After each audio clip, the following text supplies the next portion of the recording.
So, welcome everybody. We've just done the welcome once, but we weren't actually recording, which didn't really help matters. So, welcome to the vote.je question time with the candidates for Deputy for St Brelade. We've got a full house this evening, got all 9 candidates here, which is great to see. And please do start getting your questions from at home into the question box now, just to give you some ideas of what's going to happen. The rules are very, very simple. Put your questions in, keep them simple. Please state which parish you're from. Please don't try to target individual candidates because we want to be as fair as possible. Everybody will be answering questions. So anybody who is just targeted individually, we will ignore that question. I will make sure that I'm trying to answer as many people's questions as possible. So if you put in multiple questions, I will choose one and then go to another person and come back to yours.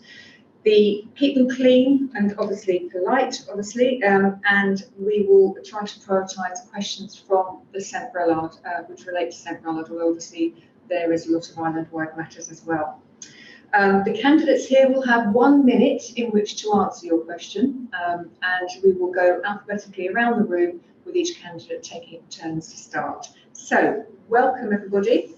I'm going to start with my left, Steve Bailey, who is here from the Progress Party. Good evening. Carl Bush, who is an independent. Yes, hello. James Corbett, Jersey Alliance. Good evening. Nigel Jones, Reform Jersey. Good evening, hi. Helen Miles, who is standing as an independent. Good evening. Steve Pallett, who is Progress Party. Hello. Jonathan Reneth, who is standing as an independent. Hello, everyone. Moss Scott, who is also standing as independent. Good evening, everyone. And Monty Taylor, who is Reform Jersey. Good evening, nice to be here. That's great to see all 9 candidates here this evening. Right, I'm going to first of all start with a question which has come in before tonight's session, because it's coming from Dan Coutanche, who said he couldn't unfortunately be into watching because he had a prior commitment, so he wanted to put this question to you. How will you deal with antisocial behaviour and vandalism in St Brelade? I'm going to first go to Steve Bailey. Well, thank you for the question. It is clearly a problem, and I'm aware that we've got problems in the Winston Churchill Park, and there are problems with vandalism going on at the moment. As I speak, we put up signs recently with regards to the election, and already they're either being damaged, pulled down, or whatever. Clearly, it comes down to policing. It comes down to what we do afterwards. There's no excuse for vandalism. Everything that is being vandalised is our property, it's our joint property, and we should be taking time to ensure that it's properly policed, and where possible, we stop as much of the vandalism as we can. That said, sometimes these problems start at home, they start at school. We must take time to educate people so that they learn not to do the damage that they're currently doing. And we see it every day. Thank you. Thank you very much. Okay, Carl Bush. I think a lot of this stems from inability to keep your mind occupied as you're growing up. And I suppose really, if you do the research on the age bracket of those involved, then it transpires that there's a lot of boredom, and we need to keep specific age groups occupied, and occupied in a very, very proactive, positive way that keeps the mental and physical stimulus going. So I'm talking about education outside of education, and social interest outside of your immediate area. Thank you. James Corbett. You ask a very tough question. All of us need to know, I think, why it is that this vandalism is occurring. And it doesn't start or stop at the borders of St Brelade. It's an island-wide question. We do have access to some information, and not all of it is from the police alone. We have parish hall inquiries, and I would like to know what, if anything, those inquiries have yielded about why what is happening is actually causing the damage. But you reach a point at which you have to engage the police process, the criminal process. I used to be a criminal judge in England. It was awful when young people came up for sentencing before me and we had simply run out of options. I would be distraught to think that that is the position we have reached. Thank you. Nigel Jones. There's always been kids, always is a new generation is always growing up, and they always test out the barriers and they test out the boundaries, and there's always individuals who will do silly things that they will grow up to regret. I grew up as a kid in St. Bernard's, and I know that we used to maraud around a bit. We didn't do anything serious, but we would have looked like a gang to any adult seeing us.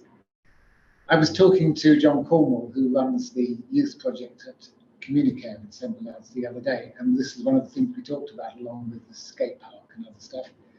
And I think the youth service is doing a great job, and they need more support in what they do. It's called informal education. They go out and they meet and greet the youngsters. They try to find out what the issue of the evening is, and they try to engage with them. I think engaging with them is much better than punishing them. Okay, thank you very much. Helen Miles. Okay, thank you. I think the first thing I want to say is actually Jersey is a very safe place, and in general, Brelade is a very safe place. And the vast majority of the young people who live in our parish are actually considerably law-abiding.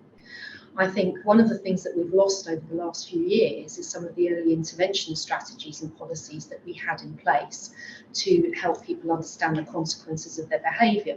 So we've lost the Prison Me No Way scheme in schools, we've lost the Building a Safer Society strategy, and all of these were aimed at a broader level of community safety. So I think the solution for St Brelade is really engage the resources that we've got. We have an excellent youth service, as you mentioned, Nigel, with John Cornwall. We've also got an excellent honorary police, and I think together the honorary police, the youth service and the state's police, where we need to bring them in, can provide a solution to this ongoing low-level antisocial behaviour. Thank you. Stephen Pallett. I remember back before I was elected, and time I spent in the honorary police as a centeneer, and I think we've seen waves of antisocial behaviour in St Brelade's over the years, and I think we're currently going through it again. I agree with others. Most kids are great; they're respectful. We've got a great parish in terms of the opportunities that are there for young people.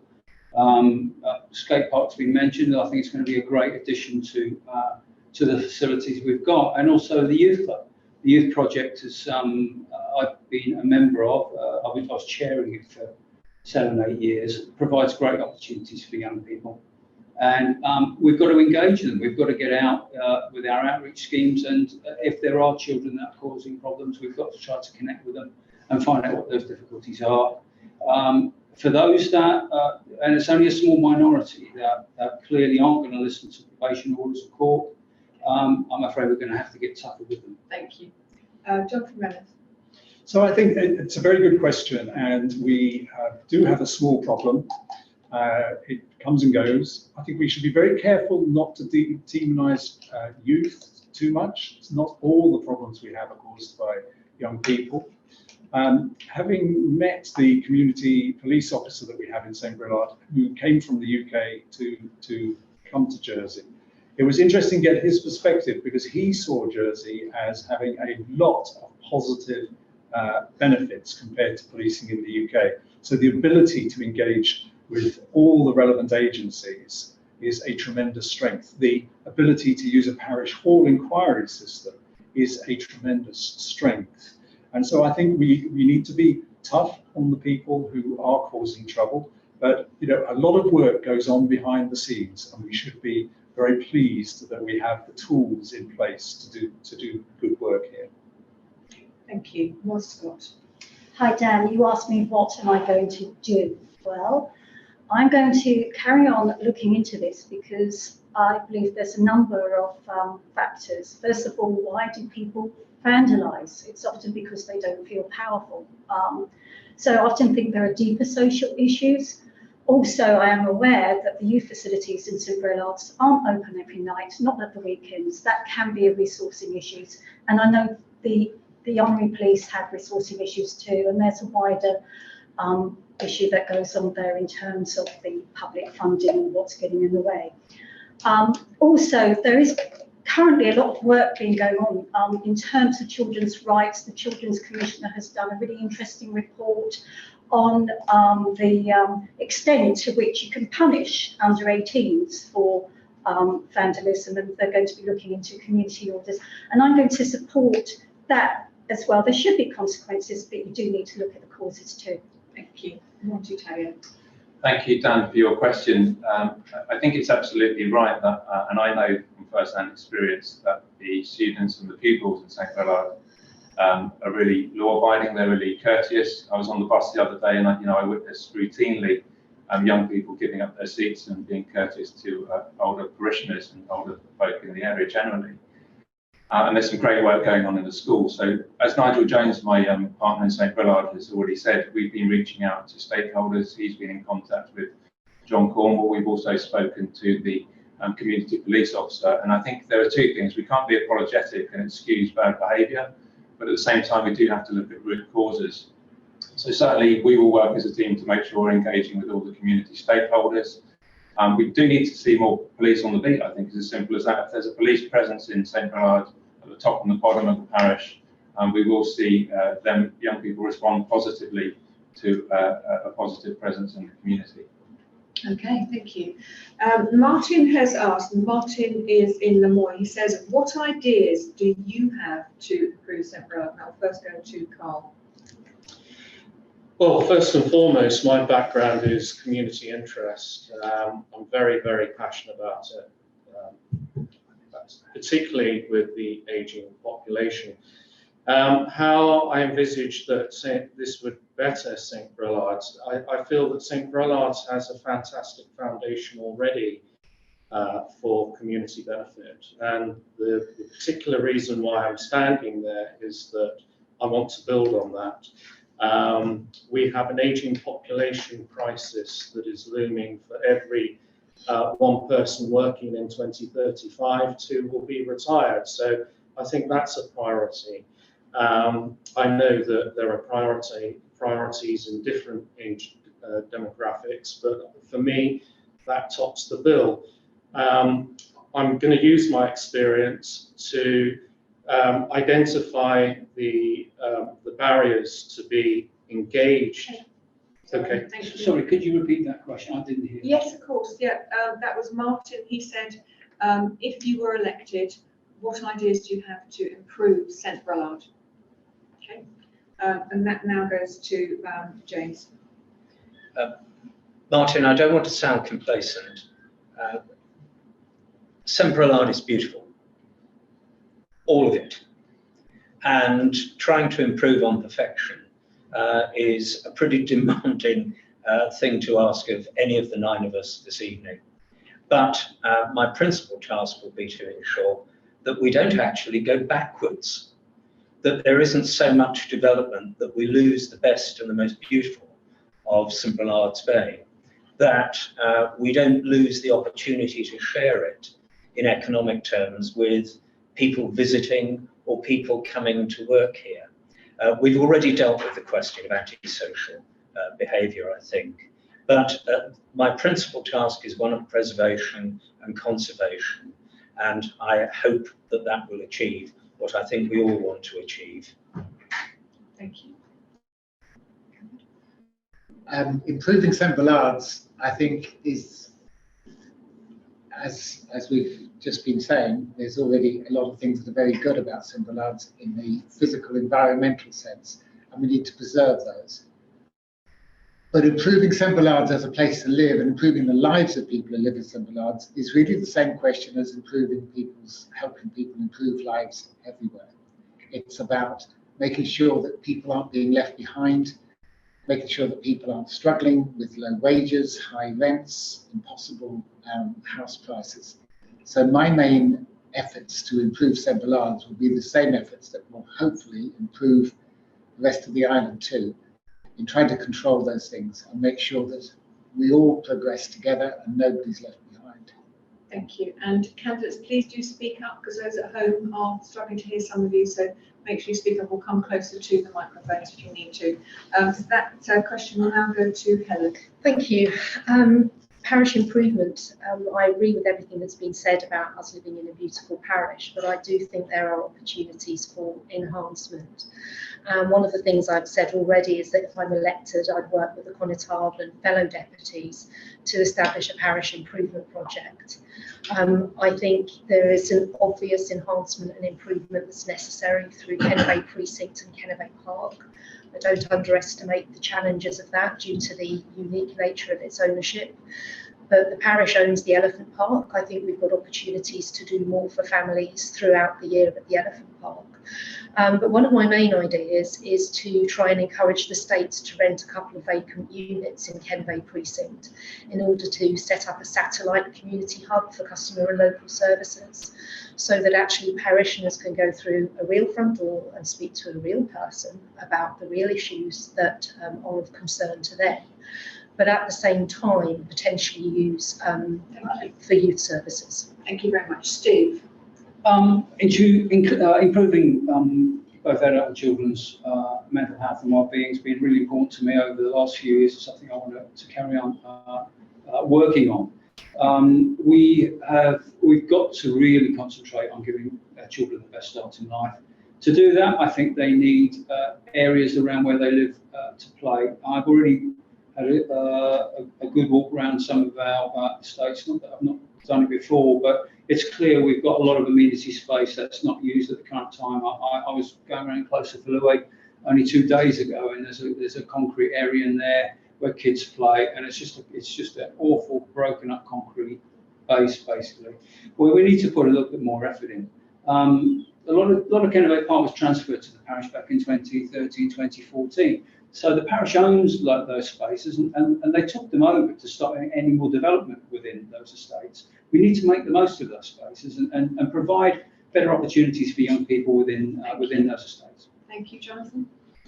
Martin, that's a good question. I'm going to focus on the parish issues because I think that's what you were driving at. Obviously, there are things to do with the whole island that could also be applicable to improving St. Brelade's. And I think there are several things. You know, when you meet people on the doorstep, it's quite interesting because you deal with a series of issues, some of which are big and some of which are small. Simple things like improving access to driveways, to the safety of public roads, safe routes to schools. Things like this can really make a difference to people's day-to-day lives. And I think the other thing I'd say is that we need to be really careful to protect things like the character of the parish. For example, down at St. Brelade's Bay, we need to keep a mixed sense of the community there. We need to protect the fact that there are shops and cafes and things there that are for everyone. And we need to make sure that this remains a parish that can be enjoyed by everyone. Thank you, Moz. I have a couple of things, a couple of ideas, and one of them simply is to collect ideas. As a result of the changes in the way in which people are elected, we're going to have 2 more representatives of St. Brelade's, and I would like to see much more in a way of coordination between these representatives with the community to actually roll out better ideas together, because I don't believe it will come from me. I also would like to work on some of the stuff that I came across in my role as chairman of the St. Brelade's Bay Association. I think there should be a West of the Island association for hospitality businesses. I think it is a bit town-centric, and we need to fight our own corner a bit more, and perhaps engage a bit better in festivals on the beach and that sort of thing. Thank you. Martin. Martin, thank you for the question. So what I've done already in my 14 years as representing St. Brelade is to oppose any inappropriate development. I've done that throughout the parish. But more recently in the island plan, I've made sure that, first of all, I tried to remove the reference to higher densities for St. Brelade, which I think is a big error. I was partly successful in that. But we've got to be vigilant as parishioners and people who support the parish. But the second part really is to have a master plan for the whole of the Kennebec area, which I was successful in including in the island plan, because at the moment there's been too much piecemeal development. Now, with the recent electoral reforms, one good positive outcome is that we've got a united parish for the first time. But it's going to take a while for that to come through, because for too long we've really had Unoccupied being the poor relation to St Albans, and both are really important parts of our parish. So we got to get rid of piecemeal development, have a holistic approach to improving all of the parish, not just some parts of it. And to Steve. Yeah, we do live without doubt in one of the gems on the island in terms of our parish. We have a great coastal area, intertidal area. We have walks, cycle paths. What I would like to see is somehow how we can get it used better by generations, not just by one generation from junior level to senior level. And to do that, we may have to look at how we improve the facility for the residents of both the Kenner Bay area and St Albans to actually make use of what we've currently got, because it is a very beautiful parish. It has a lot to offer those that live in it. Perhaps we have to open the page and show people what they've got on their doorstep. Thank you. And just a reminder everybody at home that you can put your questions into the box. You can also upvote questions, and I'm going to do the most upvoted one next. I'm going to slightly adjust the camera because, Monty, you keep disappearing off the side. So I'm going to turn this very slightly and see if it helps us with getting you. Too far to the left, maybe. There we go. Amen. Let's see if that helps. Okay, yeah, I can see you better now. Lovely. Okay, so the next question is from Mary. Mary's asked, do the candidates live in St Brelade, and especially if not, what are their links with the parish and why are they standing here? And that will first now go to James. Mary, I don't live in St Brelade. I was invited to be the candidate and I was honoured to accept that opportunity. I don't regret a single second of it. The reason why, I think that's the second part of it, wasn't it, that you wanted to know about it, was I have always preferred not to stand in capital cities. I don't want that to sound silly, but I find I interact best and I hear and listen most to people who live away from the centres of population. Thank you. Okay, Nigel. Yes, I was born in St Brelade's on the Kenner Bay Road, right opposite the go-kart track when it used to be there. And I grew up in that bungalow. And then I went off to university, and I've been around quite a few places in the meantime. But I'm back in St Brelade's now, have been for a while. I'm living at Elizabeth Close, and I'm very happy there too. I do think it's important to know a place if you want to represent it. And I'm very glad that I do have I have memories going back to my childhood in St Brelade's, and I have thoughts and plans that I've had in my mind all my life based around St Brelade's. So I'm very happy to be there. Helen. Yeah, I first lived in St Brelade when I was 2 years old as a baby. We lived in Kenner Bay Park, then moved away and then came back to the parish in 2000. So lived in St Brelade for just over 20 years. Long association with the parish. My father taught at the Kenner Bay School. My boys went to the Kenner Bay School. We've used most of the services in the parish most of the time. And again, I would never have considered standing anywhere other than St Brelade to represent. Thank you, Steve. I was born locally. I've always lived locally. I've been fortunate enough to live in St Brelade for the last 20 years. And it's been the most enjoyable parish to live in, and it's one of the most diverse parishes to live in. I'm now fortunate that my daughter and my grandchildren live in the parish as well, so it's very much more a family affair, my love with the parish. But in terms of why I wanted to stand, I mean, originally stood in 2011 because I really wanted to represent parishioners, and I thought the best way for me to do that was firstly through honorary service in the honorary police, and then as constable. I thought that would better suit my skills at the time. But I very much want to come back to the parish, and I'm really looking forward, if elected, to supporting parishioners for the next 4 years. Thank you, Jonathan. Mary, yes, I grew up in St Brelade. I went to Lamoria and Kenner Bay schools before going to Holia. Then I went away and had a career in television in the UK, and came back 3 years ago with my family because my children are still young, and I'm very keen that they should have the chance to have the kind of upbringing that I had in St Brelade. I think it's an amazing place. So I'm the third generation of Renner to live in our house down at Busy Poor. Feel very, very lucky for that to be the case. So yes, very much a local. I couldn't imagine representing anywhere else, I'm afraid. Was? Yes, I am proud to live in Brelade, where I've lived for the last 20 years, close to the pig farm, but that's no problem for me.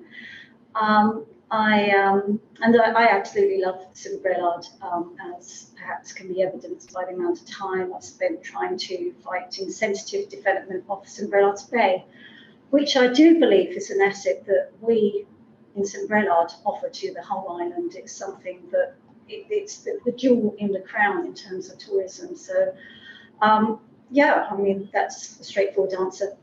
What can I say? Okay. Monty?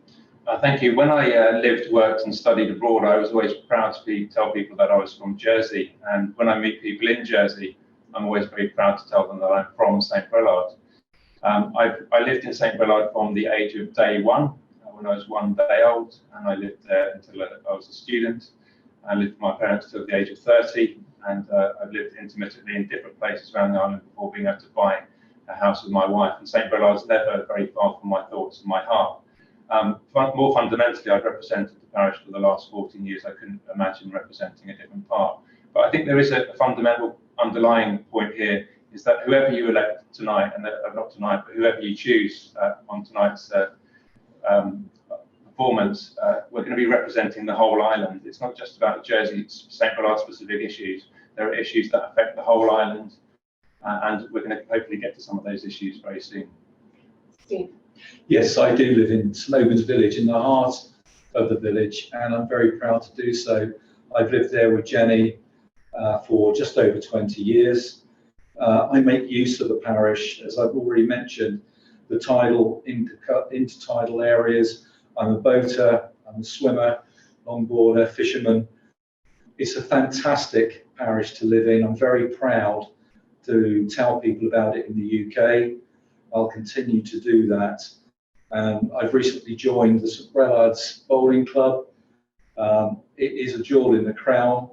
I'm a member of the Yacht Club. I really do live every minute in St. Brelade's and enjoy every minute. Carl? Yes, well, I don't actually live in St. Brelade's, but I spend all my recreational time and my working time in St. Brelade's. It is my favourite constituency of the whole island. I have based my community interest project there. We've focused in on social inclusion, active ageing, keeping people active and happy as they age.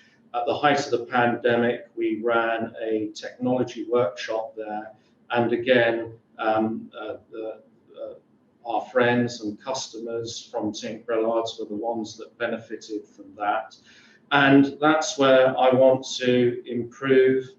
I want to showcase community interest. It already has a foundation, and it's the best place to start things off.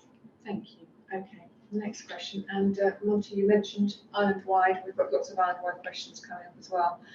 Leslie Bratch is the top voter question at the moment. She is saying, if you were elected, how would you ensure that our island is inclusive and accessible to all, regardless of any increased need? That's islanders and tourists alike, she's saying. So going to Nigel. Yeah, that's an interesting question. Islanders and tourists alike. Well, one thing that we all need to do is to be able to travel around, and I desperately want to see the bus service improved. I want to see provision for active travel improved. That includes cycling and walking. I'd like to see other improvements. For example, another thing that we all have to do is to eat. And at the moment, we buy our food in the supermarkets and it's come from goodness knows where. I would like to see more local production of food and more availability of that. So I would like to see more sort of farmers markets and things like that in the parish. Thank you. Helen? Thank you. I think regardless of a person's ability or disability, everybody deserves to live a full and inclusive life. And I think Jersey has some way to go to provide those sorts of facilities for everybody. We are getting better at it, particularly around accessibility. And if I can refer to the parish, we're about to have an excellent surf centre, Healing Waves, down at the Bray, which provides access to leisure activity, swimming, water activity. I think that's fairly unique actually in Europe at the moment. And we're also seeing around the island the provision of changing places where people with disabilities are able to use those facilities in order to be able to access the beaches. I think we are slightly behind, certainly in terms of access even to government buildings. Lots of places still don't have lifts, they still don't have the means to access. So I think there is a fair way to go to make sure that there is equality of access for all. Thank you, Steve. Slightly behind, I think, is an understatement. We implemented the disability law in 2018.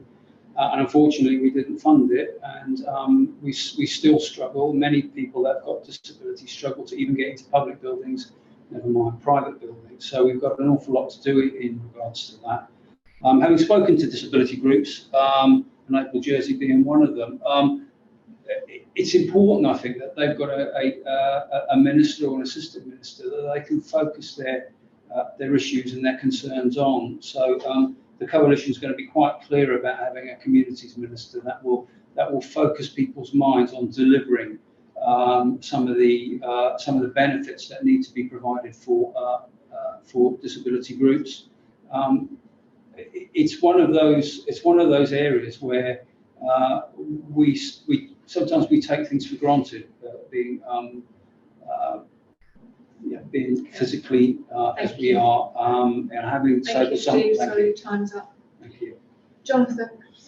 Yes, and I think the key here is that we need to listen, because I think for people who are able-bodied, it's very easy to think of this as somebody else's problem. And I think we've heard that we have a strategy and we're not implementing it. Well, the key thing here is to listen to the people who are affected and to respond to them. And I think this has been a problem with government in Jersey. I think we are not good at engaging with the key people who are actually affected. And if we were to actually listen to these people and listen to the organizations, the relevant organizations, then we would make a lot more progress. The government doesn't know best, and we can do a lot more in that respect. I think Healing Waves is a really good example of when an initiative comes from below and we actually manage to achieve something. So I think there's a lot to come from the community on this. Thank you, Ross. Yes, I agree. We do want to be an inclusive society, and I'm proud of what we have managed to do in St Brelade. We do have our beachability outlets. I'm a volunteer for beachability myself. I supported the changing rooms that are down in St Winston Churchill car park, or should I say Woodford car park. Generally, and I also did point out in the case of the wayside development some kind of problems in terms of wheelchair access there. I think there was a lost opportunity, but you can only do what you can with what you have. Generally, in order to adapt a lot of buildings to make them better in terms of wheelchair access, it takes money, and we have a problem in terms of our economy. And that's a much bigger issue. It's one that I'm very interested in and would like to actually very much help sort out. It's in my manifesto how I wish I'd like to advance that. Thank you, Monty. Leslie, first of all, if I can thank you, because I know you've been a constant voice and a campaigner for equality, and you've always engaged effectively. And it was really, I suppose, 7 years ago when my mother had a stroke, and that's the first time when you really start to realise the practical limitations that there are around you, when you have to start pushing a wheelchair to go out and do the things that other people maybe find simple. That's when you realise that what the changes that need to be made, and that we've still got a long way to go. Certainly my commitment's always been to human rights. I've chaired a human rights group for quite a while now, and we really need to invest more. That's the bottom line. We need to invest funding from other areas where it's wasted in government. And I'd like to do something like we did in the arts, in fact, where we put sustainable funding in place, and that needs to be the same thing for equality and accessibility in the island. Steve? Yeah, it always disappoints me that government at times, especially the previous government that's still here, they talk a lot, but they don't enact things. And one of the things that I would like to mention is that we do have some inclusivity, but it's come privately. We have Wet Wheels. Wet Wheels is a boat specially designed for able-bodied and disabled people to go out on the sea, to fish, to enjoy, to look at the wildlife. I'm involved with a group currently, a charity, and we're putting in what will be one of the first proper community gardens in the middle of the Brelade. And it's being designed, and I'm the lead on this project. We're designing it so that disabled people can actually enjoy it to its full, to the extent where we're putting in raised beds for them to use. There are great successes, and I think we should enjoy those, but keep working on it and pushing government to get funding for it. Thank you. Okay. Carl? Well, I think there's a huge, we've got a huge way to go. I've got lived experience of a huge range of disabilities. I was trustee of Mid-Devon Carers back in the UK. And that's what instilled me to continue my community interest project. We have lived experience of people with dementia. We have lived experience of people with learning deficiencies. And what I'm coming on to say is disability comes in all shapes and sizes. It's not just wheelchair access to a restaurant. So we've got to really engage with the grassroots in respect to disabilities. We've got to listen to these people before we put legislation in place, and that's very, very important. Thank you, James. Leslie, one of the problems with speaking last is that all the best ideas have already been expressed, and many of the solutions likewise. So I'm only going to concentrate on two things. First, I think discrimination against those with a disability is absolutely pernicious. It is not to be tolerated, and government can and should take the lead in setting that as a clear principle. Great improvement has been made and more needs to be done. But the second point I want to make is that it doesn't mean that government can do absolutely everything. There is a spectacularly good voluntary sector that deals with exactly the kind of problems you mentioned. I believe that there ought to be much greater coordination and funding of those bodies to enable them to do what they do best and government doesn't. Thank you very much. Okay, there's a couple of, not surprisingly, questions on housing. So Max has said, other than building more houses and limiting immigration, what other strategies would you like to see to deal with Jersey's housing crisis? Around first goes Helen. Comes to me. I think there's various places to go with this. I don't think there's any doubt at all that we have a crisis in our housing. I'm a mother of sons. They're finding it very, very difficult to get onto the property ladder. The cost of housing has literally increased exponentially over the last few years.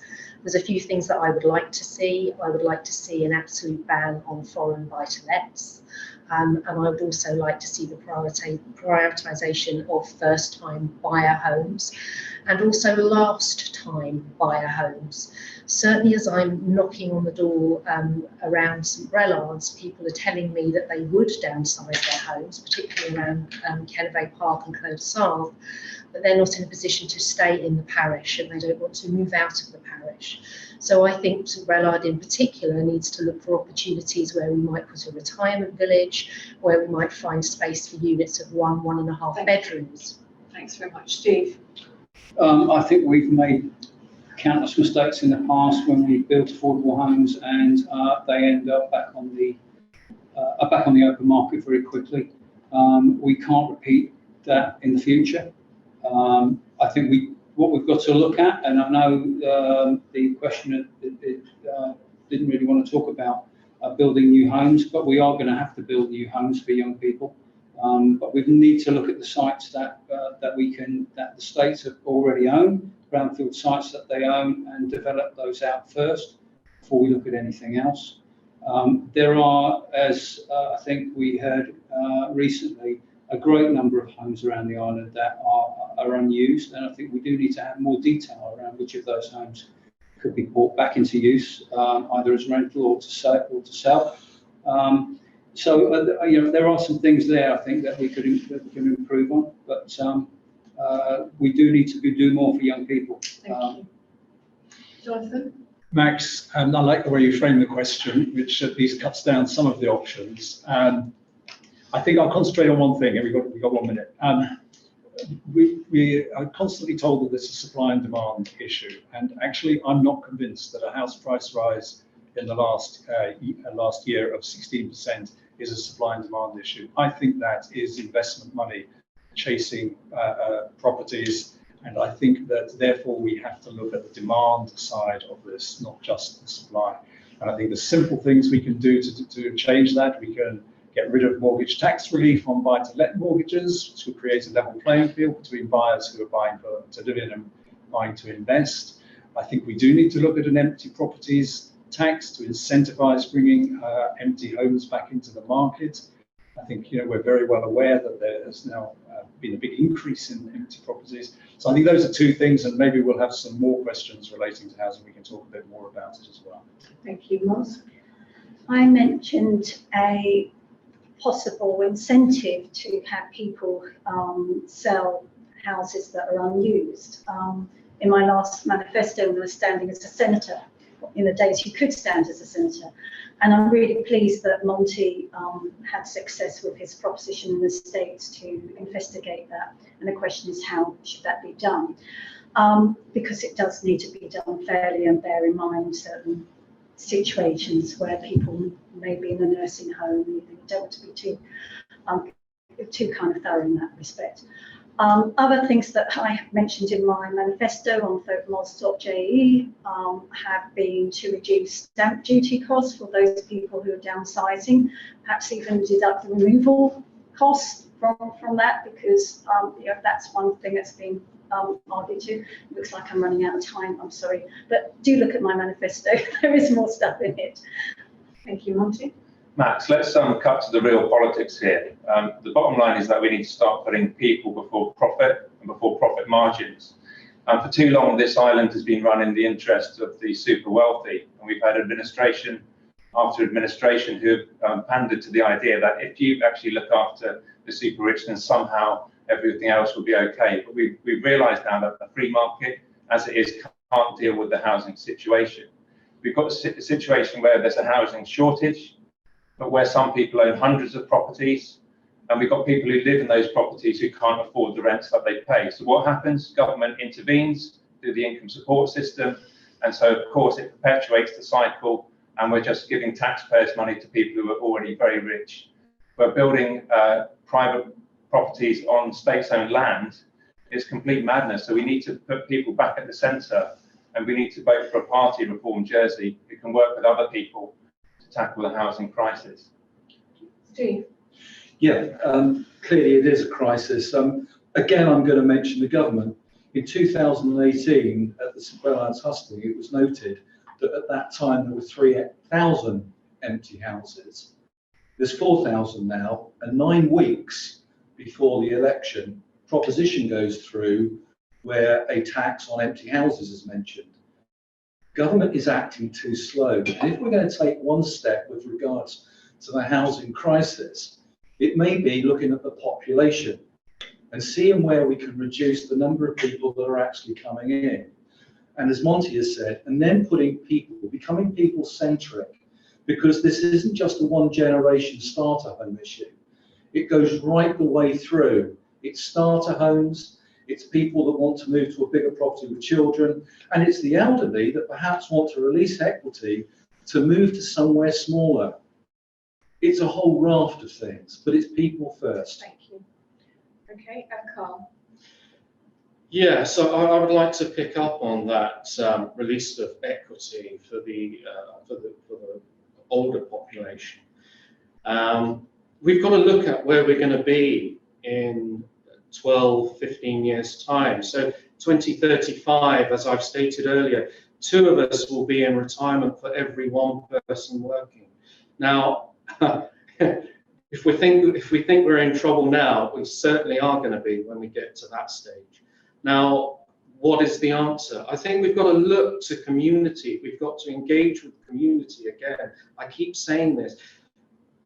In Holland, the younger generation and the older generation are beginning to cohabit in community areas, because those are the 2 that are particularly of interest to the property market.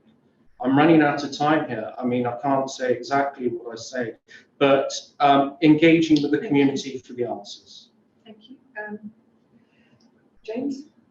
Max, people do come first, but caricatures of the players in the housing market isn't going to get anybody anywhere in terms of a solution. Once you've excluded questions of supply and demand, pretty much all that you're left with is price, because that is the measure of supply and demand. Do we do enough to enable people to acquire housing, whether rented or owned? It isn't so much the cost of the mortgage to do it in the case of purchase, it's the deposits that do it. There has been a complete lack of imagination about how we might approach questions of property finance for individuals, and that must be resolved. Thank you. And finally, Nigel. Way back in my working life, I was a control system engineer, and what we have here is a system that is rapidly going out of control. We have exponential growth, which is the last thing you want to see in a controlled system. We need to bring it back under control, and you don't do that with dramatic interventions. You do that by gently bringing things back under control. The kind of control levers that a government, like the one that we hope to be forming soon, would have include things like providing homes that are affordable within every development of new homes. And the rental market, we have to make sure that rents don't just rise because everybody else is doing it and landlords can get away with it. So we need to have rent controls and we need to have landlord licensing. These kind of regulations can be brought in gently, but they can have a good bite where needed in order to make things work. Thank you. Okay, I'm going to take things back to you guys again now, because James has asked a question which is a popular question. Is it appropriate for candidates to have second jobs that will take them away from the State Assembly for significant periods? Do you commit to being a full-time deputy if elected? So that will first go to Steve Ballard. Simple answer to that is absolutely not. I think if you become a States member, you need to commit fully to it. There's no way that I could carry out a role within government or within scrutiny without giving it my full-time attention. And that's been the case ever since I was elected in 2011. There is so much reading, so much background work to do, irrespective of your role. It's absolutely vital that you concentrate on that. So the simple answer is no. Okay. Jonathan? Yeah, James, I think it's a full-time job and I wouldn't be going into it in any other way. The only caveat I would say to that is it is useful to keep a few little side interests going, not paid work, but a few things just to remember what it's like to not be a politician the whole time. And I think that can be beneficial as well. But in terms of the actual role, I see it as a full-time job, a more than full-time job, in fact. Ross? Yes, it's my intention to work full-time, although if I do get a moment to write a bit more of the book that I stopped to stand for election, then I might to do that on a plane or somewhere and try and advance it. I don't know if I can go as far as say absolutely nobody ever should have another job as in addition to being, say, a member of Parliament, because I am thinking about an MP who does double up as a doctor and worked in the NHS during the pandemic. And I'm thinking, would you really want to deprive yourself of somebody who can serve the community in two ways? So I'm not going to say absolutely never. There may be exceptions, but I don't really regard myself as one. It's really important that whoever the politicians are after this election are dedicating themselves 100% to you, the public. I'd say it goes even further than just having a second job, though, because there are those who don't necessarily have second jobs, but they have private incomes. They might be multiple landlords. They might have a whole list of non-executive directorships, and that needs to be declared, of course. And ultimately, you have to wonder where their allegiances lie. So if somebody, for example, who's a multiple landlord who derives potentially hundreds of thousands of pounds a year, when it comes to actually putting simple things through like minimum standards for housing and inspections, do we wonder why we get a government which is dragging its feet on this? We need a new type of government in that respect. Certainly, I'll caveat it as well, like Jonathan said, I've got hobbies which are sometimes paid hobbies, mostly voluntary, so I'm not going to be giving up playing in a band anytime soon, and if I do the occasional tour guiding as well, to keep my hand in, I won't be making millions off that, I promise you. Okay, Steve. Well, in short, my answer would be no, but I'll retain my outside interests, which are enjoying the countryside and fishing. But certainly this job is going to take, if I'm successful in being elected, it's going to take my time up 100%, as all my previous career posts have done. They took 100% of my time, and I will give the parishioners, the public Jersey, the very best of my time, which means 100% of it. Carl? I think you've got to weigh up the balance here. I bring with me a huge amount of experience, both politically and academically, within financial crime. I've been studying financial crime for the last 2 years. And that apart, I've also run my own, as I keep saying, my own community interest business. Now, I want to instill on my constituents the importance of social enterprise, and through that, the importance that social enterprise and social entrepreneurs can benefit the wider community of not just St. Brelad's, but the island. So what I'm saying here is there is experience from outside of the job that you can bring in, and I think that's very important. Okay. James. James, I'm not standing for election simply to play at the job, but there are limits to what you say. If you apply what you just said in full, no minister could be a deputy because they're both full-time jobs. I believe that some outside work is important to educate and keep alive the perspective of deputies. It can never be at the expense of being a deputy. It serves the best about being a deputy and providing the best a deputy can provide to the islanders as a whole and to our constituents in particular. Nigel? I think the kind of second job or outside work that a elected politician may do was the kind that my colleague Monty alluded to, which is the revolving door kind, the kind where they are involved in senior decision making in large businesses and at the same time making decisions in government that can affect their large businesses. And people who, as we've mentioned, might own 50 or 100 flats and houses and are renting them out, and then they're making decisions in government about rent controls. These are the kind of outside jobs that really matter. In terms of the job of being a deputy, I've never done it, but I imagine it can be pretty full on, but I think it's one of these jobs that can expand to fill the available space. And I'm very happy to say that I don't have any other work at the moment. I've been retired for some years, a few years now, and so I'm happy to let it fill the whole of my time. Thank you. Yeah, if I'm elected, I won't be taking any paid roles. I will continue to do some guest lecturing and some honorary research fellowship. What I won't be giving up, however, is my voluntary work with Autism Jersey. I believe that's important because I believe it forms a very important connection to the community and the people that we serve. Okay. Thank you.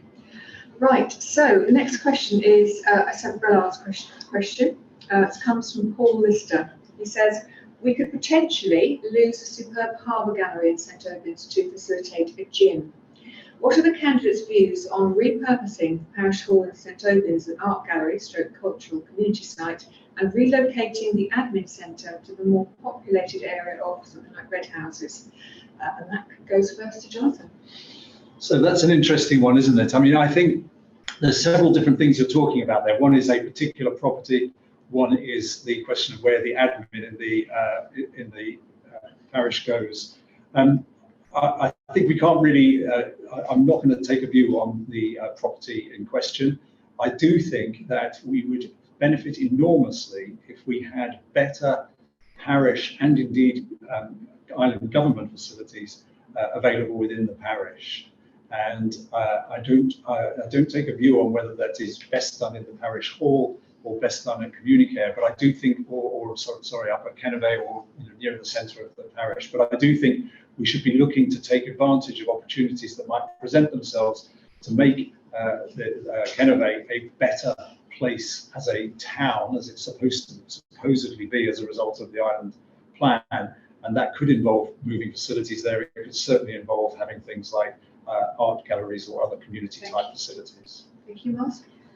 I was gutted when I heard about the Harbour Gallery being converted into a gym, because I think that creativity's got a really important part in the island and in its future. I don't know that I can go as far as to say, right, let's repurpose the parish hall, given that it is used for certain things. And certainly Communicare does get very busy. So I would like to support some way of finding other premises in which we could encourage that sort of activity. Looking at the parish hall on its own, I was thinking on the way here that the population's basically doubled in the last 80 years, and a lot of the parish halls in Jersey, of course, were built around the turn of the centuries. The R1 in St Brelade is a beautiful building. It was formerly a hotel. But I think we need to consider that separately. I would be sad to try and pit sport off against art and culture, because I think the two actually have a synergy together. But to maybe answer the underlying question, I think that's exactly where the master plan comes in. I don't think we can dictate what individually privately owned properties end up doing. But I think similarly, we don't want to see, for example, a precinct where there are only dentists, bookies and pharmacies. So I think that whole consultation needs to happen with the wider community about what kind of facilities you want where in the parish. And I think it's really important that the community and all stakeholders, private, public, are involved in that. Thank you. Yes, Steve. Yeah, it's great disappointment to see the art gallery go, especially in the middle of one of the jewels in the crown with regards to the tourism sector. But where we can move it to, and I've listened to everyone around here, I don't think it would be right to repurpose our parish hall. I think it serves a good purpose there. I'm disappointed that we're putting a health hub in the centre of the village, as I've said, because it brings with it its own problems, more traffic, which is a problem in the village anyway. But there must be somewhere else, perhaps looking forward, that we could perhaps put an art gallery to. And I'm sure that, as Monty has said, looking and listening to the parishioners, there's most probably something just around the corner waiting to be looked at and perhaps used in the future. Carl. Yes, well, art and creativity is an integral part of Jersey. We all identify with that. Parish Hall as a art gallery, well, we need to go to consultation to the community over that. And I wasn't aware that there was a possibility of Communicare being an administrative centre, but if there was, Communicare has a specific purpose to community interest, and that has got to grow. Floor space, hall space for community purpose is an absolute golden nugget, and we need to build these, and we need to protect the access to those halls. for the future. Thank you. Next to James. Paul, I declare an interest. I'm one of the trustees of Art House Jersey, and as you can imagine, I particularly approve of galleries, and the more the better. But setting up a new gallery is an enormous task, and curating them once they're set up is scarcely less. I don't know whether the parish hall would be a good place for a gallery. I think probably not. And I'm open to suggestions about where would be a better place, and would be very happy to use what limited connections I have with the art world to help find and fund what is then found. I'm completely open-minded about whether or not administration is conducted at the parish hall or somewhere else. It's no accident, I'm sure, that you mention red houses. So I await with interest what others have to say about it. Nigel. One of the ideas in environmental thinking is the 15-minute city, or the 15-minute village, where you can get to everything within a 15-minute walk. And we have a danger of staying with the older ideas of building large dormitories like the great big housing estates, which have almost no facilities inside them.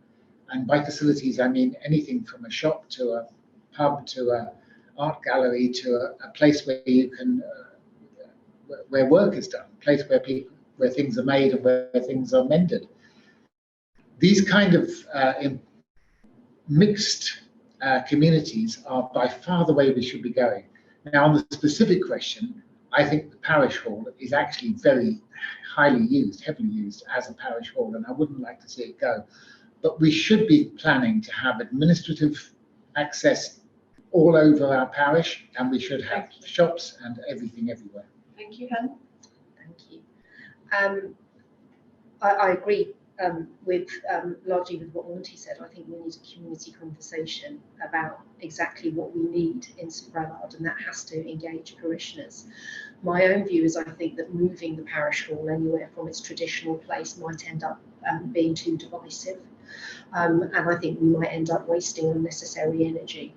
I am very sorry to see the Harbour Gallery going, because it's not just a village amenity, it's an island-wide amenity, it's a centre for a lot of the artists who work here, it's also a centre for the prison, for example, to exhibit some of their work, and I think it's going to be much missed. But I do think we need an audit of the public amenity buildings that we have in St Brelade, because I know that we may be looking at redeveloping Kennebec Sports Centre, and obviously we have got to make some sort of decision about what we're going to do about the older Kennebec School. So I think we have to have some community conversations. Thanks. Steve. It's a shame to see the Harbour Gallery go. I use it a lot for meetings, and it's a wonderful facility. You know, there are really good sports facilities in St Brelade already. Whether we need another gym, they seem to be all over the island at the moment. But it's a commercial decision, and one that seems to be too far gone to change. The parish hall, as a former constable, is administratively a nightmare. It's an old building, it's very difficult to navigate around it, very difficult to expand services within it. But nevertheless, it's the traditional hub of administration in the parish. I think we've got to look at it's already been mentioned, the old Kennebec School site, when that eventually becomes available. I really want to see the parish take command of that site, be it for old people's homes or retirement homes. But I think the parish needs to have a say in that, and it's an opportunity to have a parish hall office there as well. Thank you very much. Okay, I want to try and hear from different elements of the community here as well. Darcy Charlton has asked a question, which is now just disappeared. Thank you very much. They, sorry, I'm not quite sure, are a young adult. Sorry, let me just find the question again because it's disappeared down the list. Here we go. I'm a young adult and I would like to know, what do you think should happen with the current children's services to help children and young adults with mental health, for example, long waiting lists? Why do you need to be in a crisis to get help? So that's from Darcy Charlton. Hi Darcy, I totally agree. Not enough is done to inform people about mental health, but right from the beginning, how to manage their health, their emotions, everything. There is a strategy that is being developed, and I know a lot of work has gone into it. The thing that really concerns me is that a lot of plans have been developed by government that don't get anywhere. And the real thing that I'm hoping this next States Assembly will do is focus on getting things done, on implementing plans. And indeed in supporting schools, mental first aiders. In my manifesto, I've talked about developing education to support the school children in that respect too. I'm sorry, I'll have to look at the manifesto because my time's up. We had a government that was led in the last 4 years by Senator Lafondre of the Alliance Party, and they signed up to putting children first. I signed up to putting children first as a States member. Yet 4 years on, we find a situation where a young person is being put in prison illegally. We find that Greenfields is yet again in crisis. And I think it's unfortunate that we're having to deal with the Charlie Parker legacy, whereby they put image before substance for too long. So we're going to have to undo that. And when it comes to the issue of mental health, it's important that mental health isn't the poor relation. It's different to physical health, but it needs to be given exactly the same priority. Waiting lists for mental health interventions shouldn't be taking as long as they do. That's going to need reprioritisation and reinvestment in those areas. Thank you. Steve? Yeah, I agree with what Monty's just said. It's clearly an issue for us at the moment. Once again, it's gone back to having something on paper, but something that hasn't been implemented. We do know that it's a severe problem at the moment. Young people deserve immediate help, as do everybody with some kind of a mental problem. And if they're in crisis, they need to be able to pick a phone up and get help immediately. Now that does mean that somehow we've got to get a system in place that starts at the beginning and follows it through until the person with the problem is feeling much better and able to cope. Now that's going to take some funding, it's going to take training of specialist nurses or whatever, but whatever we do, I don't think that anymore we can lift the corner of the carpet up and brush it under, and I want to see people like yourself and others get the support they deserve. Thank you. Carl? Yes, well, I personally can identify with the fact that it has to go to crisis to get things done, which is a terrible shame. But if we look at this from a governmental point of view, where does it go wrong? It goes wrong in cost. It goes wrong in applying manpower and working hours, budgets, so on and so forth, which doesn't help you at all. So what I'm going to finish with is the fact that I think prevention is far better than cure, because when we get to the cure stage, it's already broken. What we need to do is we need to put a lot of resources and a lot of research into connecting with those that are vulnerable in the first place. Thank you. James? You're quite right that nothing happens until there's a crisis, as matters stand. That's not the way the Jersey Care model is meant to work. You'd think that nobody but Alliance ministers had had their fingerprints on that. They all managed to make a mess of it, and that must be put right. The model expects that before anybody reaches a difficulty that even might be a crisis, that there is intervention to assist and ensure health before there isn't any health. And we can get that back on track, and that's what we seek to do. My other point is this: the role of the Child Commissioner. There are times when, God bless her, she won't be quiet about anything affecting children, and nor should she. Her role needs to be enhanced and strengthened. Mental health is an all-pervading problem. we all have mental health and we all have the risk of mental ill health. And it's going on all day in all of us. So there's stuff that can be done on the very mild end of things to keep people from getting onto a slippery slide. But there's an awful lot more that needs to be done once people have reached some kind of rock bottom or crisis. I think what we're suffering at that end of the scale, probably both ends of the scale, is the result of cuts and savings and austerity measures going back years and decades.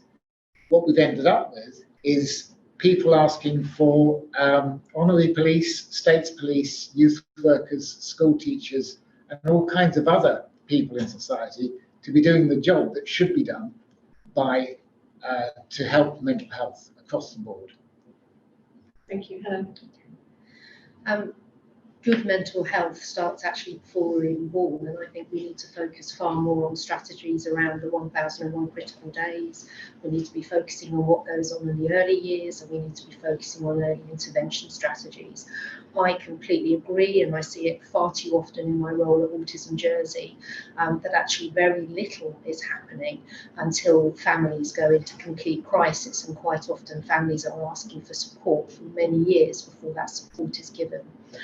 And it strikes me that we have an issue and that we're actually investing an awful lot of money in mental health. We're investing an awful lot of money in children's social care, but nobody actually seems to be better off. And I think we need to have a good look at focusing on the outcomes that we want before we're just simply throwing money at the issue. And one thing I would like to say is I think we need to split off children's social care from the new department that is children, young people, education and skills. Thank you. Steve? I don't want to be negative because I really want to give young people hope that when they're in a crisis they can access the services they need. We've got a strategy. It's got funding, but currently the services are not particularly well coordinated. Within that strategy, there are various strands. I mean, providing a drop-in centre at a weekend, for example, there's been pilots, but it's not been put in place. The early intervention, I don't think that's really working well enough. Yes, we've got school counsellors, but children out of school need to access something like the listening lounge for young people, where they can go in, talk confidentially to somebody when they've got an issue. Early intervention is the key. It doesn't matter whether it's children's mental health or adult mental health. When you've got a problem, you need to talk to somebody quickly. Jonathan? I think it's really interesting that we have a problem here that is in plain sight in a way, but we don't seem to have the mechanisms to sort it out. You only have to be in the hospital A&E to see that there are crisis situations which have clearly built up over time, and people have ended up in hospital, in desperate circumstances. That is costing us a lot of money. And if we had a proper joined up approach, we would be much more comfortable spending money preventatively, because we would be saving money in dealing with treatment, which is far more expensive. And I think we see that too often in our system, that we don't make the sensible saving early on, sensible expenditure early on, in order to get a better outcome and save money in the long term. Thank you. Okay, we've got an awful lot of questions to get through, which we won't do in our time. So I'm going to do a quick fire of two questions which are popular at the moment. Mark has said, will you support the return of senators?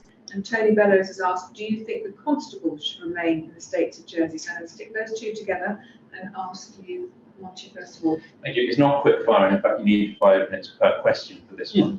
The politically safe answer for senators is yes, I would certainly support looking into that. But it's more complicated, because I don't want to spend the next 4 years reopening the debate on electoral reform. We've been through that. We've got, I think, a slightly better system than we had before. It's not perfect. I think there's a misplaced and understandable affinity with senators. Look at the last 4 chief ministers. We don't have to name them. Is everybody satisfied with the type of government we've had? And I think it's not down to the risk is that we go back to the cult of the personality. We need to be looking at teams that can work together. That will mean partly parties, and it will mean strong independent candidates who can be collaborative. Now, on the issue of constables, I'm firmly committed to the objective that we should have one type of states member. I think constables play an important role in the island, and that they should ultimately be back in their parishes. And if they want to stand for the states separately, they can and should do that as deputies.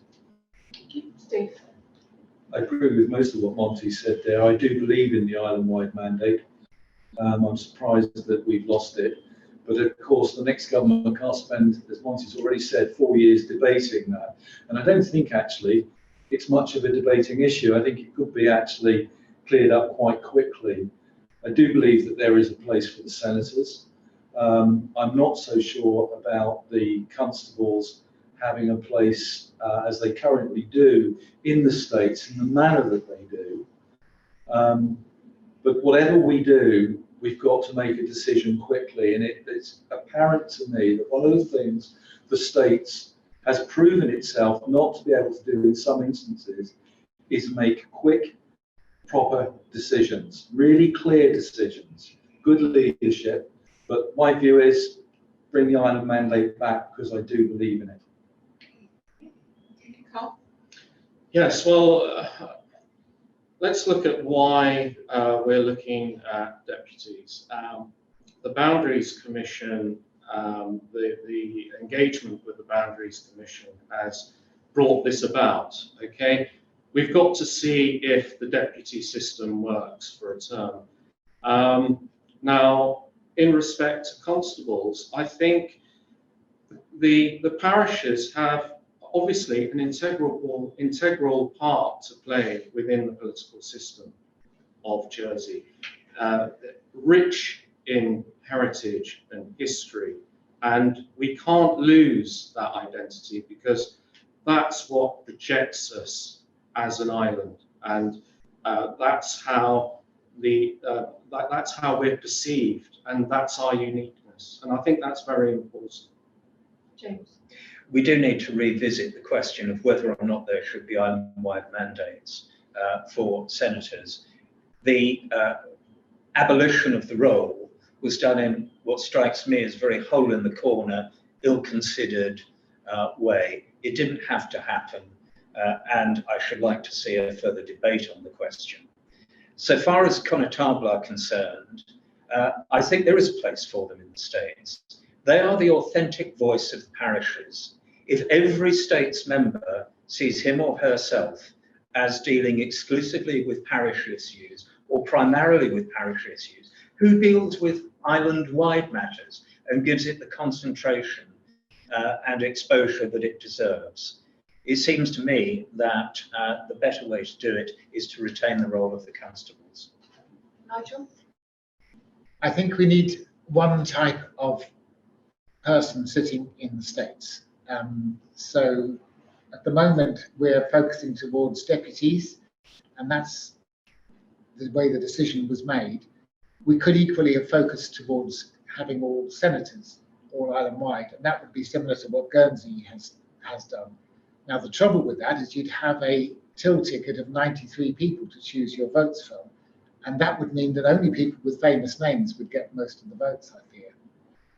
I think the principle of one person, one vote, and keeping that fair right through the system is very important. So at the moment, we have equal size, roughly equal size constituency with the right number of deputies so that everybody's vote counts equally. And I think that's a huge step in the right direction.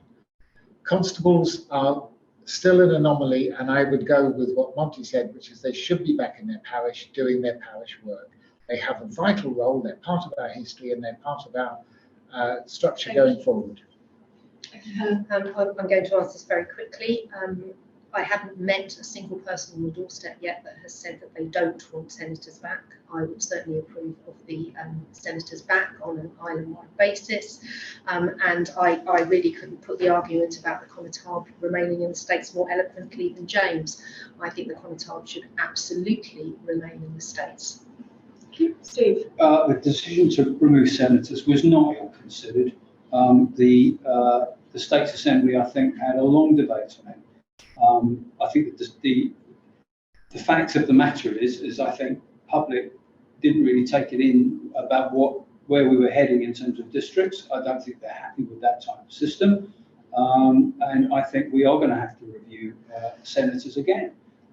Personally, as somebody that holds an island-wide mandate, it's the fairest way of doing it.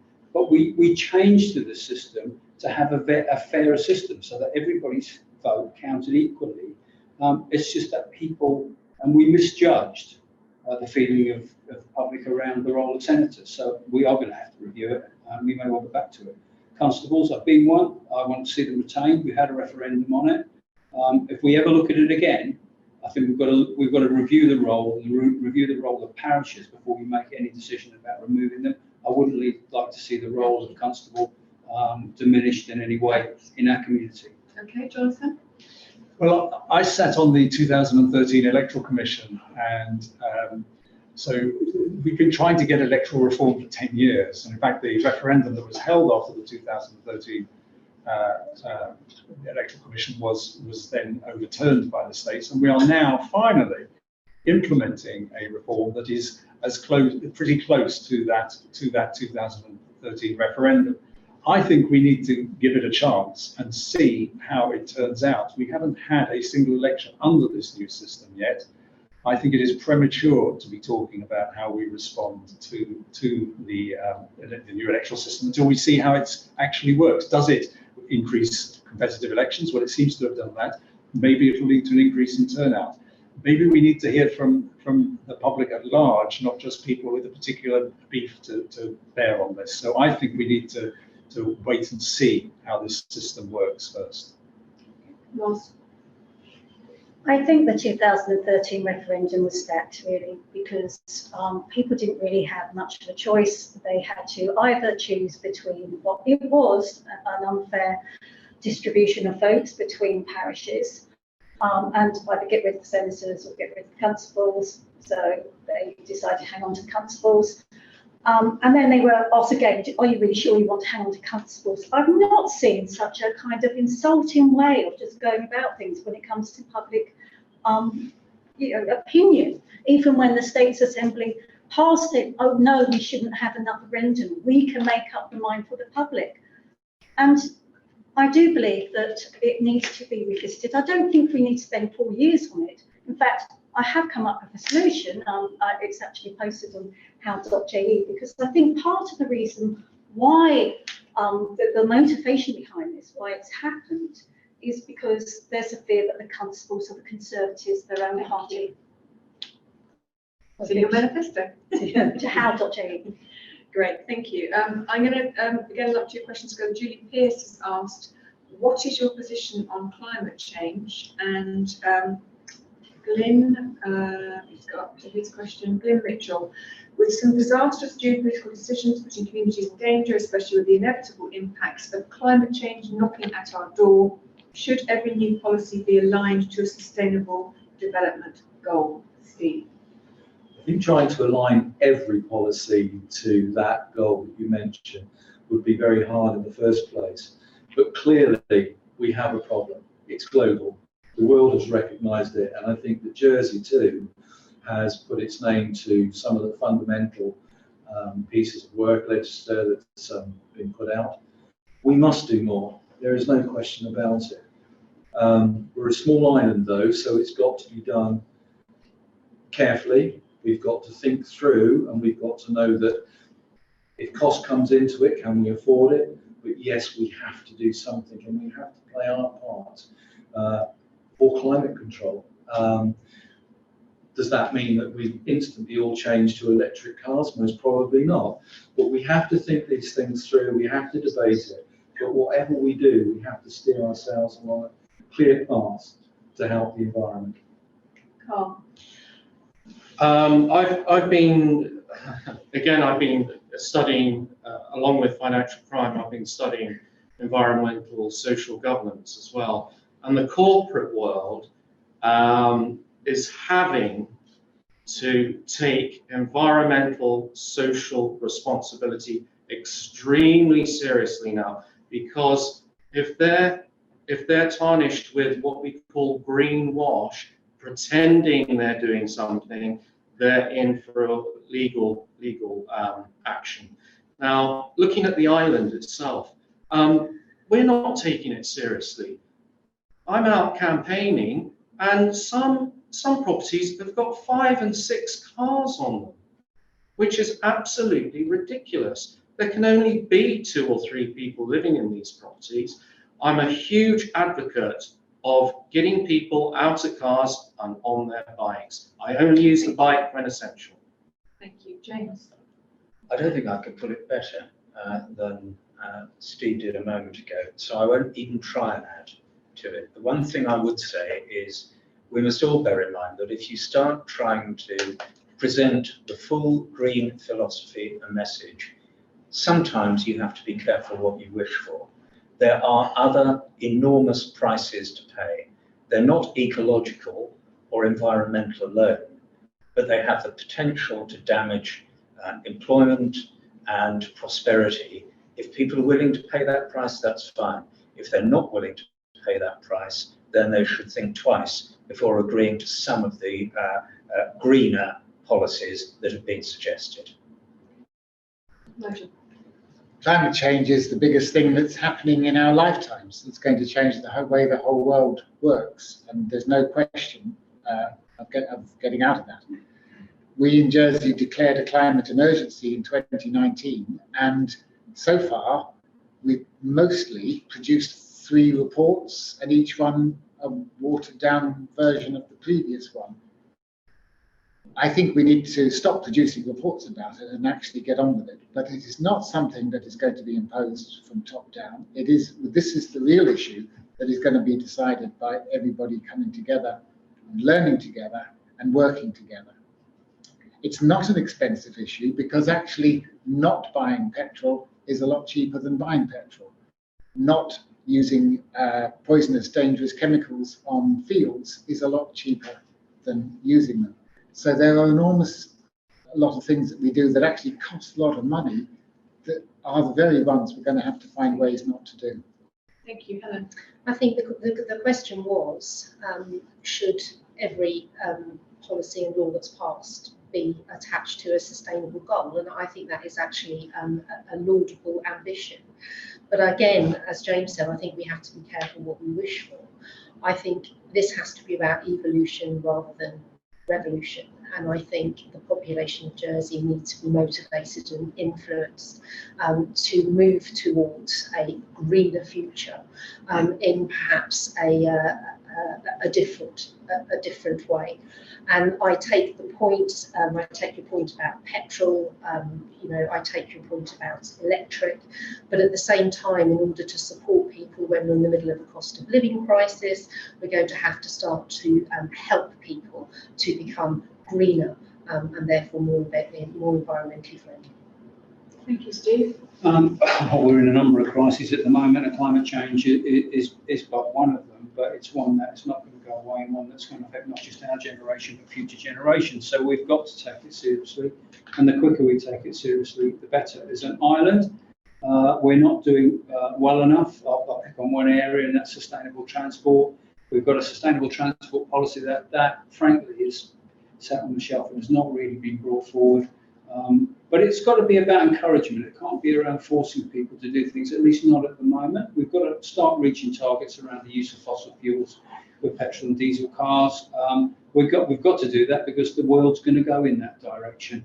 But we have got to encourage people to walk and cycle more from a health and well-being perspective. It's a double-edged sword. It'll make people fitter as well. So we've got to concentrate much harder on encouraging people to change their culture. But that's got to be by encouragement, and that's something I'm going to work hard on. Thank you, Jonathan. When I came back to Jersey, I was really proud to be coming back to an island that had committed to net zero by 2030. And I think that felt really exciting. But what has happened since, it feels to me, is that we've just run into the sands. And what I've missed most of all is the sense of passion and excitement about the opportunities that net zero and cutting our carbon emissions actually offer us. And I think it's a difficult journey, but it needs people to feel, it needs people in leadership roles to feel like this is an exciting thing. Almost everything we can do to reduce carbon emissions will improve our lives in some way. We will become more active, which improves health, which reduces health bills. We will reduce pollution, which will improve health outcomes. So I see so many wins for this.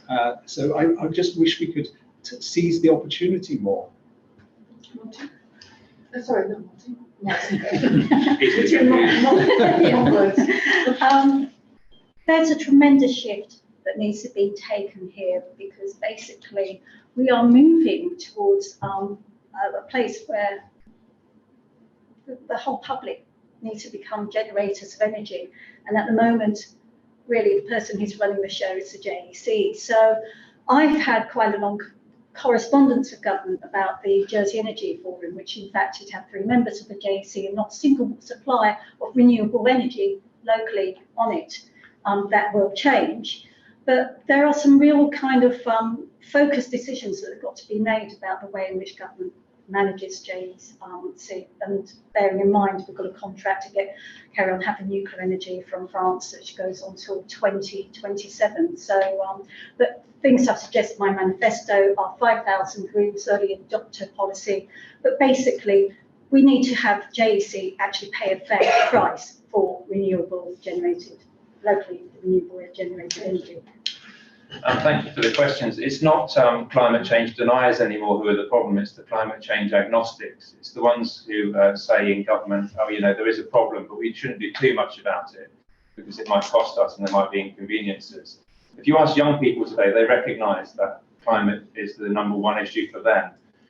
You even see depression in young people these days because of the whole weight of the climate change emergency, and it is exactly an emergency. I certainly pay tribute to my colleague Nigel Jones for what he did with Jersey in Transition, because that's something that switched me on, in particular to the climate emergency. Now, there are wins to be had here, and certainly Reform Jersey has led the way in this in the last Assembly. We put a climate change emergency to the Assembly, Deputy Ward did that. And there are quick wins here.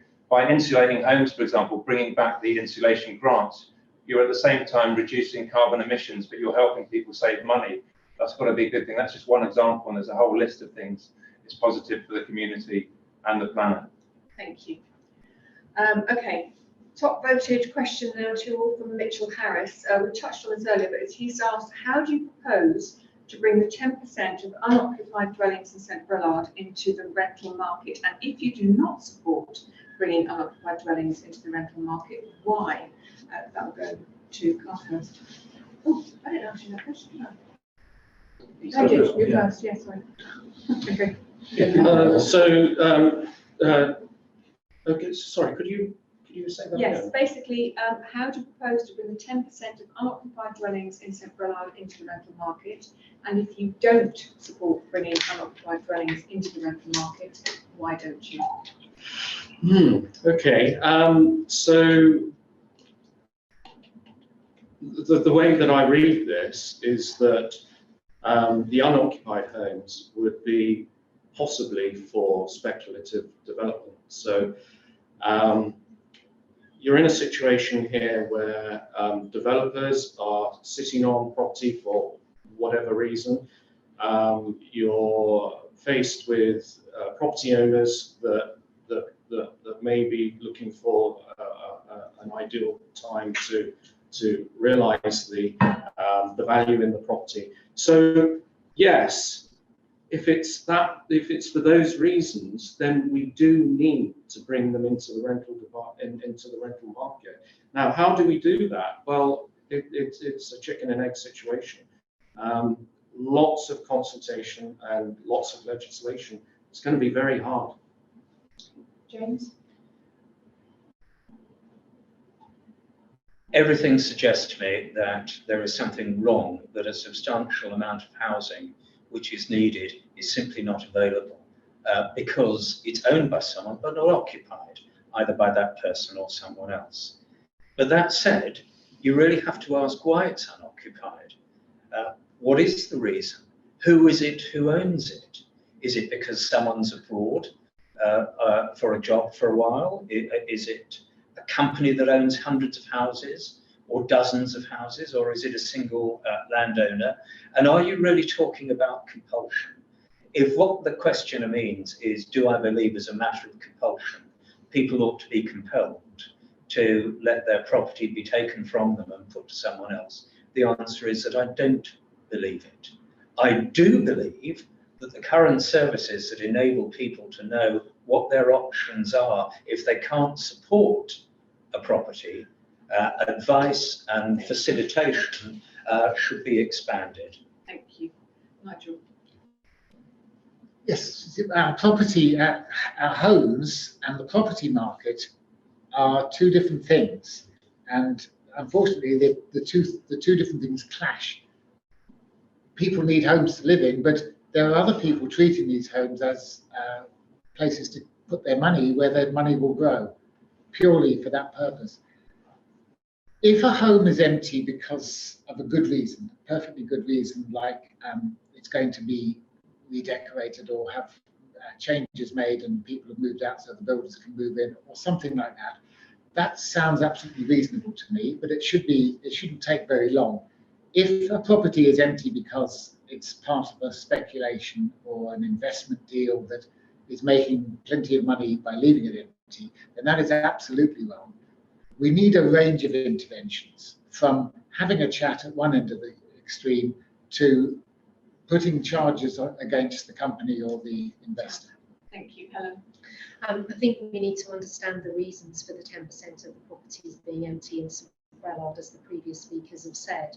And I think there's a number of different options that we could look at. There's certainly schemes in the UK called no use empty, whereby the government or the local council actually support homeowners who cannot afford to bring their properties up to rentable standard to do so, and then have some sort of loan agreement to take what they've paid on the property out of doing that. Because I think one of the things that we do know is that a lot of people in Jersey are property rich and cash poor, and that actually the only way that they can be able to rent a property would be if they had significant funds to do it. So if, as previous speakers have said, they're just simply empty for speculative purposes, I think maybe there might be some economic levers there that we could use in terms of an empty property tax, or even potentially at a parish basis look at something to do with the rates.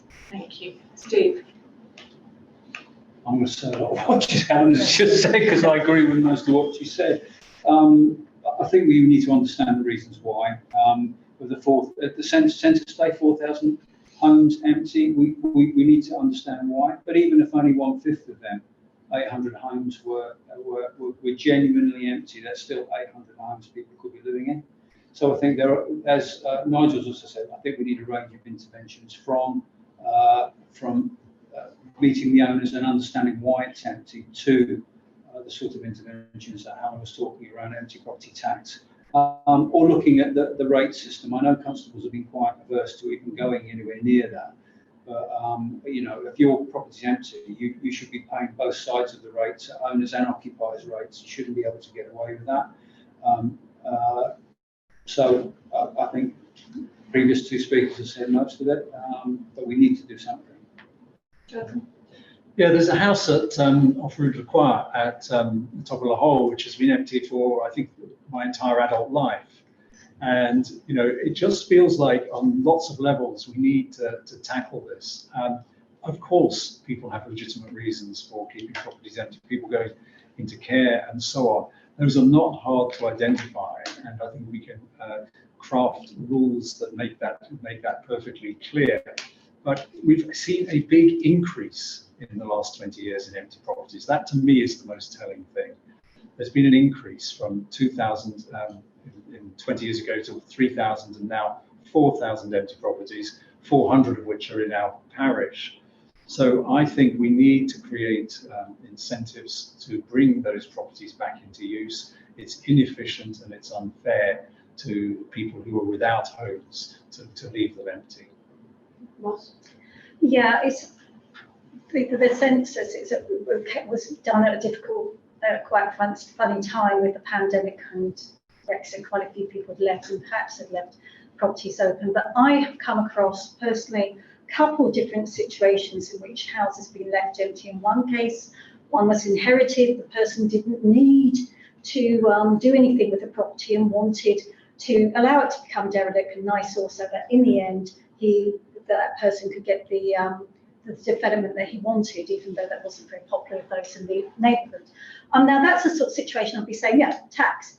tax that site as if it were actually occupied. Do something to incentivize that person to actually, just sell it. And I don't understand the bit about renting it. You just want to get the thing back in the supply. Another thing was I did actually once sit before the planning committee. A wealthy person had acquired a house and wanted it as a guest cottage, and the planning committee said yes. Thank you, Monty. So I was on the Environment and Housing Scrutiny panel in 2015, and we looked at this issue, and that was at the time when there were 3,000 empty properties, 3,100 from the last census. Now that's gone up by a third because it's gone up to 4,000.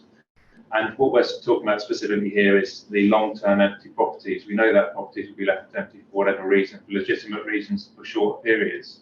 But there are nonetheless, including in St. Brelade, those houses that are left empty. And I think I think sometimes we overcomplicate this. We have a mechanism which discourages people fiscally from leaving that for long periods, and it could go up progressively. And the bottom line is that if you have a house which you can't afford to do up, then sell it to somebody else who can afford to do it up, either to buy for a new family or for somebody who is a landlord with the wherewithal to do the required work. I don't think we need all these fancy schemes to try and lend people money to do up a private property. Steve. I think I agree with what everybody said, but perhaps, looking at, first of all, find the reason why the house has been empty, and if it has been long-term empty, it shouldn't take us long to craft some law which would enable us to take some tax from those people, and perhaps we could even index link that. So the tax actually increases on an long-term empty home as the price of the value increases. But I agree with what Monty's just said.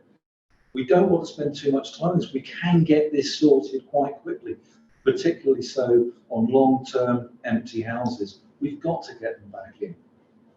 Okay, thank you. Okay, the next question then is from Simon Longwell.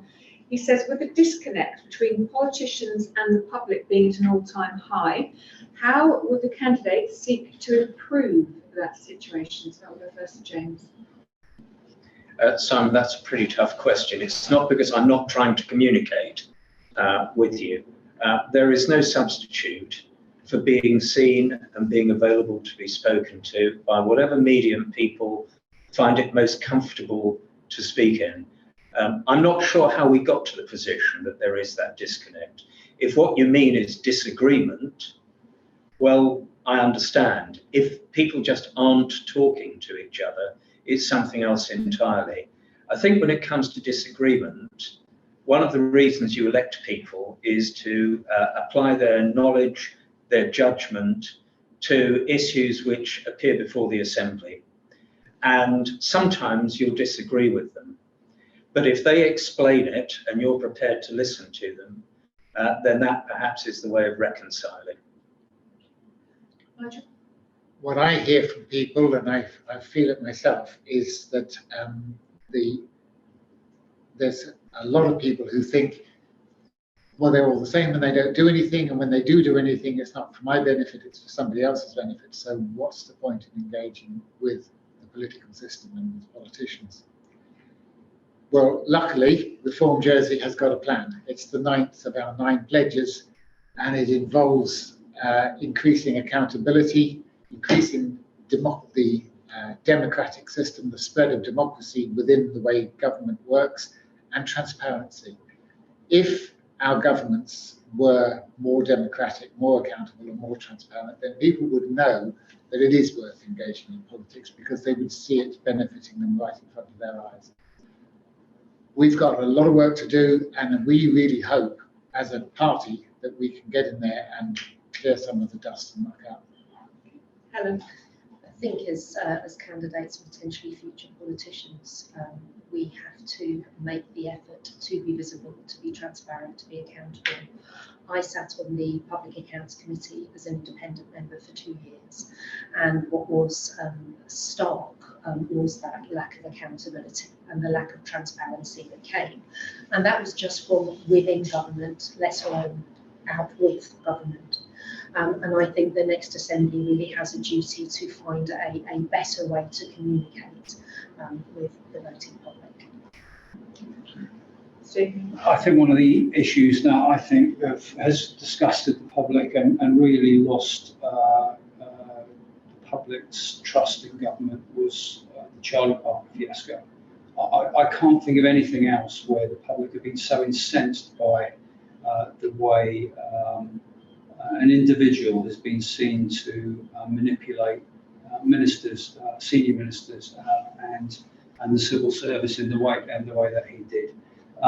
It can't be allowed to happen again. There needs to be proper accountability. We need to have proper controls in place to ensure that an individual keeps to his contract and doesn't walk away with £500,000 golden handshake because mistakes are made at State's Employment Board and are made by ministers who should know better and shouldn't have said and done some of the things that they did. The other issue is around communication. Communication from government to the media, to the public, has been dreadful. Simple as that. Jonathan? I think anybody who's walking on the doorsteps at the moment will absolutely know that the sense of disillusion at the moment with the government, I'm talking about the political leadership and with the government machine, is really profound, and a sense of absolute disconnect. And you so many different examples, certainly the Charlie Parker fiasco, but you can look at the decision making around the hospital, you can look at the withholding of stacked minutes, you can look at any number of things, the payroll recovery scheme, which has gone to trying to claw back money from that, loads and loads of examples. And I think we need a complete fresh start. We need a sense of renewal, I think, in the relationship between people and government.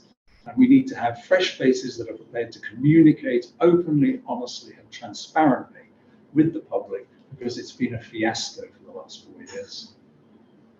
Ross? The disillusion has gone on for quite a while. The 2018 Comrades report actually explained why many people don't engage with government anymore, and that's because you have a load of politicians in a room and they're actually making promises, they're saying all these great things, but they don't deliver. And you've got to ask why and what are they going to do to make sure that they do, because they are actually in the ultimate power base, the State's Assembly. It can pass propositions to improve government.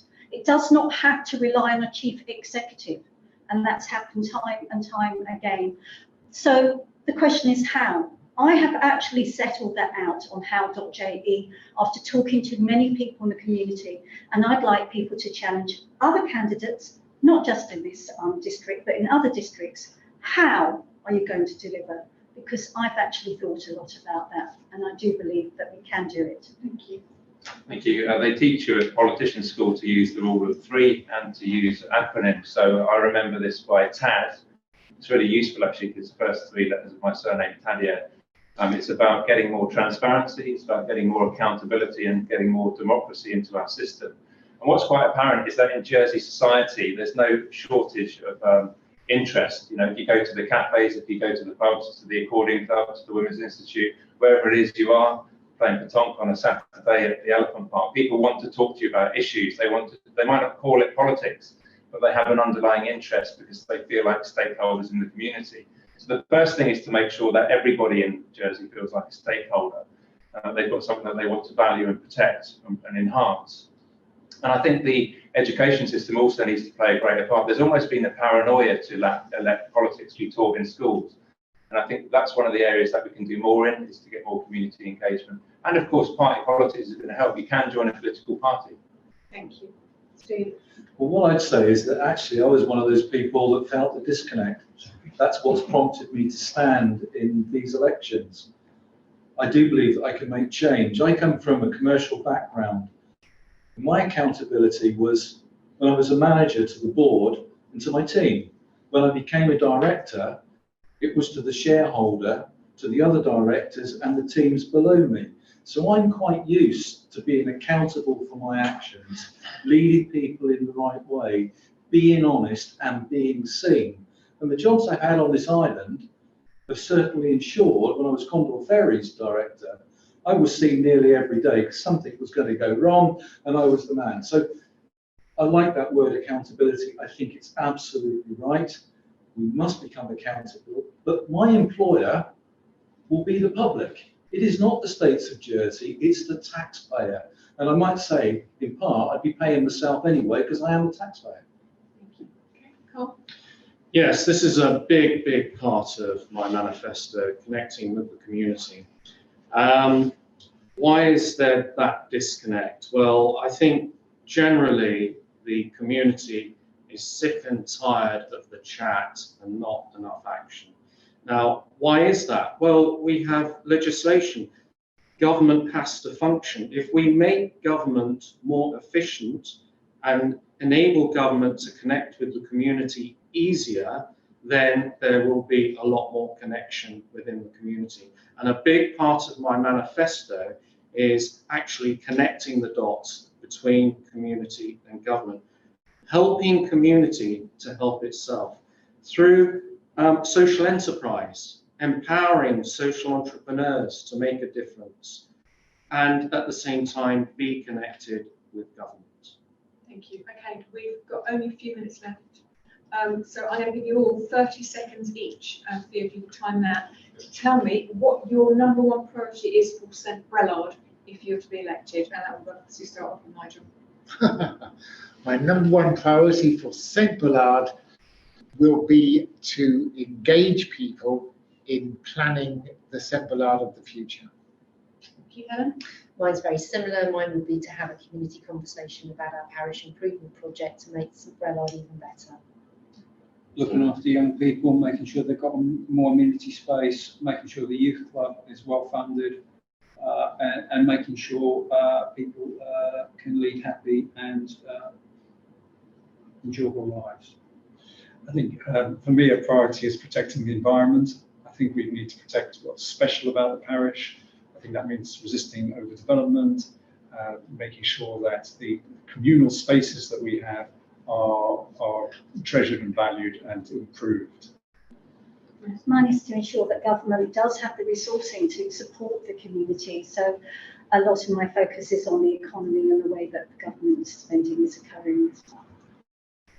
Mine is very much to try and enhance and promote the community in all its aspects. So that includes the built environment, the natural environment, but also the sense of community in the abstract, to make sure that we have a stronger community going forward for the whole parish and no division where that's not necessary.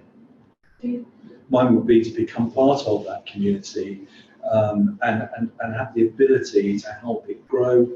The environment is very important to me. Look after our coastal, our inland pastures that we've got, and make sure that we actually drive for a healthy society, an inclusive society. Yes, well, mine is to inspire community to engage with government, help community to help itself, give it the tools, give it the skills. We've got an ageing population across the island, and I want to use St Brelade as a showcase, a model showcase for social enterprise to better ourselves and the rest of the island. I want people of St Brelade to have an even better life than they have now, but in that life to have voices and choices, to know that they can speak up, they can communicate to me and through me to the Assembly. But I also want, as I say, them to have choices, to know that whatever it is they say will be considered and acted upon if it's good and not acted on if it's bad. Okay, thank you very much. Well, first of all, thank you to everybody at home for all the questions. We have a ton of questions that are left unanswered. I'm sure everyone in this room will be happy to answer those questions if you approach them. So I'm just going to roll around. Thank you to Steve Bailey from the Progress Thank Party. you. Carl Bush, Thank you. It's an independent. James Corbett, Jersey Alliance. Nigel Jones, who's Reform Jersey. Helen Miles, who is an independent candidate. Steve Pallett, who's Progress Party. Jonathan Renouf, who is an independent. Moss Scott, who is also Thanks for joining us. And Monty Talia, who is from Reform Jersey. We thank you as well on behalf of everyone. Thank you very much. Yes, well done. But thank you for everybody at home for watching. And don't forget, you can still register to vote if you haven't registered to vote. If not, why not? You can get in there quickly, and you can also do a postal vote if you're not going to be in the island. So please do that. And there'll be hustings, of course, as well. So go to vote.ge for all that information. Thank you for joining us this evening. Thank you, everybody.